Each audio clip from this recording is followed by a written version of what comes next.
میرے آقا نے فرمایا لوگو بہترین دعا سورہ فاتحہ ہے۔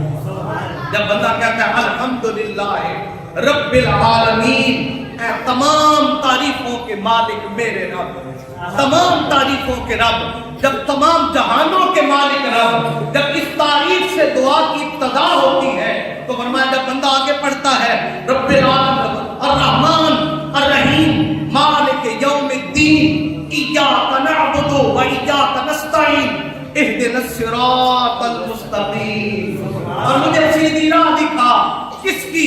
وہ بھیجا صراط الذین انعمت علیہم۔ اب یہ بھی دعا کا ایک انداز ہے کہ مجھے راہ بھی دکھا ان لوگوں کی کہ جن پر تیرے انعام ہوتے ہیں، جن پر تیرے انعام و کرام ہوتے ہیں۔ تو جب بندہ اس انداز سے مالک سے مانگتا ہے نا تو وہ بے تحاشا بندے کو عطا فرماتا ہے۔ تو سورہ فاتحہ کے اسماء کرامی میں سے ایک سورہ فاتحہ کا نام ہے فاتحۃ الکتاب، اور دوسرا اسی طرح ام القرآن بھی اس سورت کو کہتے ہیں۔ ام کہتے ہیں ابتدا کو، جہاں سے کسی شے کی ابتدا ہو اس کو کہتے ہیں ام، کیونکہ قرآن مجید کی ابتدا سورہ فاتحہ سے ہوئی ہے، اور روایات کے مطابق جو پہلی آیات نازل ہوئی وہ اقرا بسم ربک الذی خلق، اور جو پہلی سورت پوری سورہ نازل ہوئی وہ سورہ فاتحہ ہے۔ اسی لیے ام الکتاب اس کو کہتے ہیں کہ جہاں سے قرآن کی سورتوں کی ابتدا ہوئی۔ اسی طرح